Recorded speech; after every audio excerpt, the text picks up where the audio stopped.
In today's video, we're going to talk about the buyer agency agreement. Now, we've talked a little bit about what a buyer's agent is in previous videos, but if you didn't catch that, I just want to take a second and explain as a buyer's agent, we're actually working for you as the buyer. The seller's agent or the listing agent has an obligation to make the best deal for that seller and not necessarily to make anything good for you as a buyer. So I always recommend working with a buyer's agent. And what we have to do then as a buyer's agent is work in your behalf and negotiate, advise. We can tell you good and bad things about the property. We can do all those things once this buyer's agency agreement is signed. So I wanted to go over that with you today so that you can see what that really means for you. So this is the agreement here. We're going to be a buyer's agent. So I would cross out tenant's rep. I personally don't work on tenant's behalf. Some agents might in Wisconsin, but it's not very common. Here we talk about their purchase price range. This is honestly just a guideline. It's not anything super relevant, but let's say like you're looking for a house up to $500,000. We'd put in, price range up to 600,000. Or if you're looking for 150, same thing. I'd say maybe 200,000. Excluded properties. This is in case you have a property that you have your eye on that you don't want agents involved in. Like this most often is used in cases of like a personal family property. So maybe mom wants to sell daughter a property. That would be, but like that daughter then says, I want to look at all the properties that are out there, but I still might want to buy my mom's house. So can we exclude that from the agreement?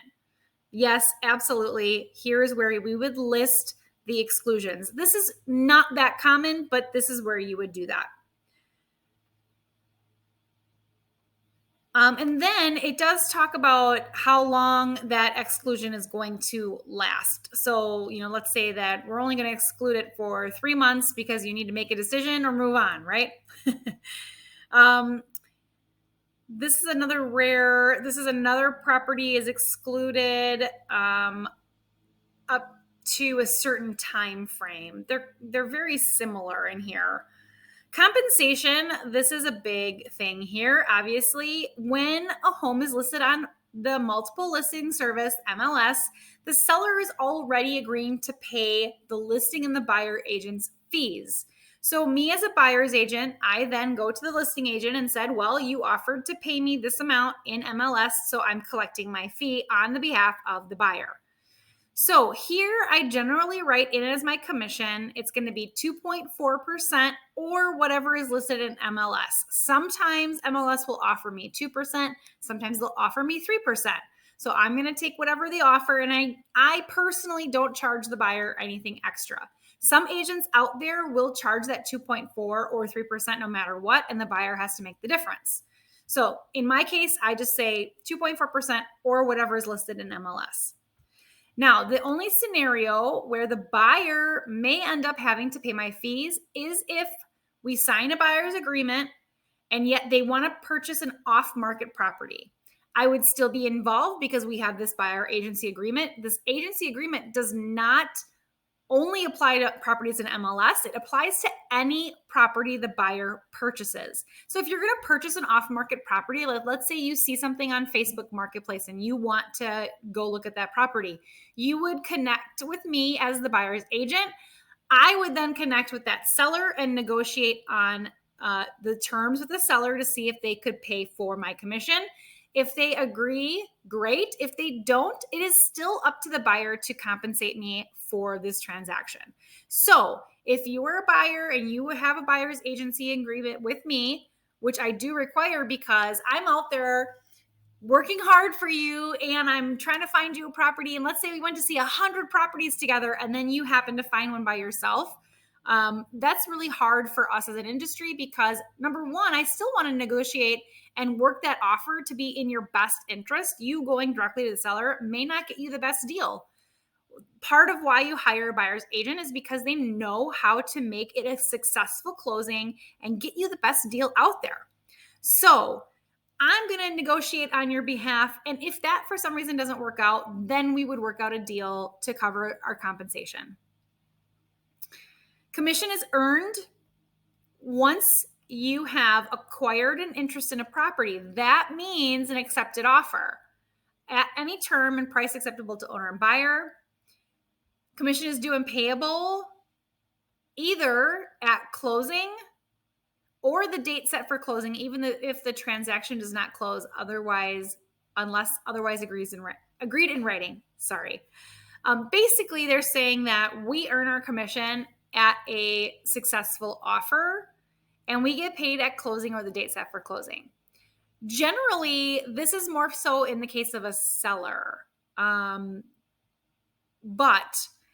I have never had this come up in my 10 years, nor would I likely hold a buyer liable for commission on something that did not close. So if you're my client, I wouldn't worry about this. But if you were someone else's client, maybe this is cause for concern. But just to let you know that that's what's in here. Other compensation. This would be, if I have seen other agents charge a buyer agency fee of, let's say, anywhere from $300 to $800 to help cover their costs. I don't do that as a team. Okay. Here it does say payment by owner or owner's agent. It said this is giving the buyer is giving us authorization to seek payment from the seller or the owner or the owner's agent, which is standard, and that is typically what happens in 99% of the cases. Earnest money talks about retaining earnest money in a trust account. I personally don't hold earnest money for buyers' clients. I will either use a title company or have the listing agent hold the money. Okay, here talks about the general things here, right? The general provisions of this contract. It says our duties to our client is to use professional knowledge and skills and reasonable efforts within the scope of Wisconsin statutes and in accordance with applicable law to assist a client to locate an interest in property and negotiate the acquisition of an interest in a property as applicable. So what this says is we actually have duties to you once this is signed. So let's say you have a signed buyer's agency with an agent already who no longer is giving you reasonable effort to help you find a property. Maybe you haven't heard from them in 6 months. That is reason for cancellation of your agreement if you wanted to work with a different realtor. Here it does say cooperation. If you are my client and we have an accepted offer, you agree to cooperate with us and the agents to provide copies of really anything, right? It says purchase, option, lease, rental, exchange of property, be available for showings of properties. So, if you say that you want to buy a property and you need my help and you need to see it right away, but then you're never available to go see the property, that's going to make it really hard for me to help you find a house. So you're cooperating. If you tell me your timeline is short, you have 30 days to be in a property, well, then we better be out all the time. So that's just what this is saying here. Okay, disclosures to clients. This is what we have to do for you as a client. We cannot do this if we are not clients, meaning, well, actually, no, that's not true. Some of these things you can do, some of them you can't. But if you're the listing agent, you cannot do some of these things. So the duty to provide brokerage services to you fairly and honestly. So we're going to be honest people. The duty to exercise reasonable skill and care in providing services to you. So we need to know what we're talking about, which is why it would be great to work with a team that has 10 years of experience. The duty to provide you with accurate information about market conditions within a reasonable time if you request it, unless disclosure of the information is prohibited by law. Okay, so market conditions, this could also mean things like comps on a property. Like if you are looking to maybe write an offer, but you want to know what has sold in the neighborhood, that agent needs to do a good job and try to get that to you as soon as possible and not waste time where you might lose out on that house because you couldn't make a decision because you didn't have the information that you needed. You have to disclose in writing certain material adverse facts about a property unless it's prohibited by law. So material adverse facts is anything about that property that is going to have significant weight on whether or not you're going to buy that property. It's a material adverse fact. So this would be things like if I notice that the basement walls are caving in or that there's a hole in the roof, things that are significant that maybe the seller didn't disclose or maybe you wouldn't have noticed on your own. We actually have a duty to advise you of those things. We have a duty to protect your confidentiality. Unless the law requires it, the firm and its agents will not disclose your confidential information or the confidential information of other parties. So one example would be like if we wrote an offer for you, we can't disclose those terms of that offer, whether it was accepted or not accepted, to any other party in the transaction. A duty to safeguard trust funds. So that's why I use a title company, because they are very trustworthy. And the duty when negotiating to present contract proposals in an objective and unbiased manner and disclose the advantages and disadvantages of the proposals. So this is giving you my honest advice about the pros and cons of the property. This is so that if let's say we've looked at 100 properties and I just want you to find a house, I'm going to tell you to go buy any house. That is not what would happen, right? I'm going to tell you if I think a property is not right for you, or if it's the value is not correct, or if I just think it's a bad idea. I have a obligation to tell you that. You can take my advice with a grain of salt, of course, but that's why you have me as your buyer's agent. Okay, so then we have additional duties inside of this buyer's agency. And basically, it says that we're going to provide you with advice on all real estate matters that affect your transaction. We will provide you with all material facts affecting the transaction, not just adverse facts. So these are like the step down things, right? Material adverse facts are like the worst ones. Material facts are like the next worst ones. So if a seller does not fill out a condition report, we actually have an obligation to tell you what we see wrong with the property before even a home inspector gets there. A firm and its agents will fulfill the firm's obligations under the agency agreement and fulfill your lawful requests that are within the scope of the agency agreement. So if you ask me to write a lowball offer and I tell you that it's a terrible idea because nobody's winning with lowball offers, and you say, I want to write it anyway, I have an obligation to do that for you. And I do, of course. However, part of my having to give you advice is to tell you that we can write that offer, but I haven't had a lowball offer accepted in 7 years. So it's just not the market, right? That's the market conditions. Here we go. The firm and its agents will negotiate for you unless you release them from this duty. We will not place our interests ahead of your interests. The firm and its agents will not, unless required by law, give information or advice to other parties who are not the firm's clients if giving the information or advice is contrary to your interests. So your interests are ahead of everybody else's in this scenario and in this buyer's agency agreement. Okay, then we talk about multiple representations and designated agency. This section can kind of get you in the weeds. If you really read through it, it gets a little confusing. So I'm going to give you a high level of what this means. Okay, so I generally recommend selecting this top one right here. It's the same firm may represent me and the other party as long as the same agent is not representing us both, which is multiple representation. So this means the listing agent is not my buyer's agent. Okay, so the listing agent is not working for me. I don't want the listing agent to be my agent. However, the listing agent could be an EXP agent in this case. So I'm an EXP agent. The listing agent could be an EXP agent. We just cannot be the same agent. The second one is the same firm can represent me and the other party, but the firm must remain neutral regardless if one or more agents are involved. What this means is, let's say I work for EXP, they work for EXP, but you want them to be neutral parties. That means nobody can give anybody advice. I kind of think this is a terrible option. I don't know why it's an option. I don't see how it benefits anybody, but that's an option. I don't recommend it. And then the same firm cannot represent both me and the other party in the same transaction, meaning if any house is listed by EXP, we can't go write an offer on that property. Now, EXP is one of the largest, fastest growing brokerages in the Milwaukee area. So I would not recommend this.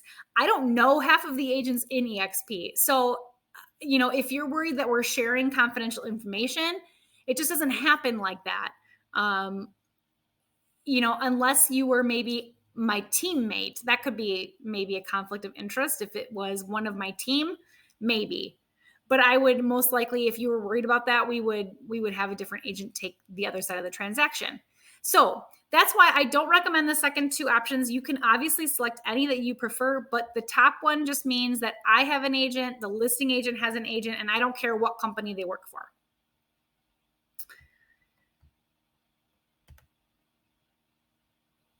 Okay. And then there's a confidentiality notice again. And there's a section to list confidential information or non-confidential information. I would, in this case, if there's something that you wanted confidential, maybe it's something like you're a police officer, or something to do with your job, or that you're a Army vet, something like that. Now, it could be non-confidential. You might say, I want people to know that I'm a veteran. Please tell everyone with my offer that I'm a veteran. That could be in the non-confidential information. So that's kind of an example. This section is not very commonly used, but it can be. Then we have a non-exclusive relationship section. Basically, it says that I, as an agent, I'm allowed to have buyer agency agreements with other buyers. So you are not my only buyer. I know that would be great, but I have to work with multiple people. So if forever there was a reason that I had two buyers of mine that were my buyers, and we had an agency agreement that wanted to write an offer on the same property, in that scenario, I have the second buyer that was interested, I have given to a teammate to write the offer for them, just so that there's not conflict of interest, because I know what other people are writing. I just feel more comfortable as a buyer agent to do it that way. Non-discrimination, we do not discriminate. Property dimensions, this is saying the client is acknowledging that the property dimensions, the total square footage and total acreage information provided to the client may be approximate due to rounding, may vary due to different formulas. It might not be super accurate. If a property dimension is that important to you that it's a make or break, then you need to verify on your own or have a survey done. Then we have some definitions. So you can read through this. It's kind of fun. Or not fun. And then just the agreement of, oh wait, here we go. Sorry, a couple more things. Notice about the sex offender registry. We are not allowed to provide you with that information, but we encourage you to look that up on your own. That is right here. Termination of the agreement. This says neither the client nor the firm has the legal right to unilaterally terminate the agreement unless there's a material breach of contract by the other party. So this is basically saying that everybody has to agree to cancel. Now, I have only once ever had a buyer ask to cancel their agreement, and my personal feelings on it are that if we're not the right fit and you don't feel that we're the right fit and we can't talk about it and work it out, then I absolutely don't want to hold you to it. That would be no fun for either of us to work together if you didn't want to be in that relationship any longer. So I work my hardest to make sure that everybody is happy, and that if you do have issues, you come to me and talk to me about them before it gets to the point where we want to not work together anymore. So this is saying that some agents out there will hold their buyers to this agreement and not let them out even if they're unhappy, which is just crazy to me, and I don't do it that way. Extension of the term, it just says that this agreement, this buyer's agency, the commissions are due It's extended for a year for any property that you write an offer on. So let's say you write an offer on a property, you don't get it. We decide we're not working together anymore, or you stop looking and we cancel the agreement. And then you go and write an offer on that property with another agent or with the homeowner themselves. Our commission is still due and payable up to a year afterwards. So don't do that. Just call me back and we'll figure it out. There's a rental provision page. I don't personally do this, but this would be if your agent is going to help you with rentals. You can specify all that stuff here.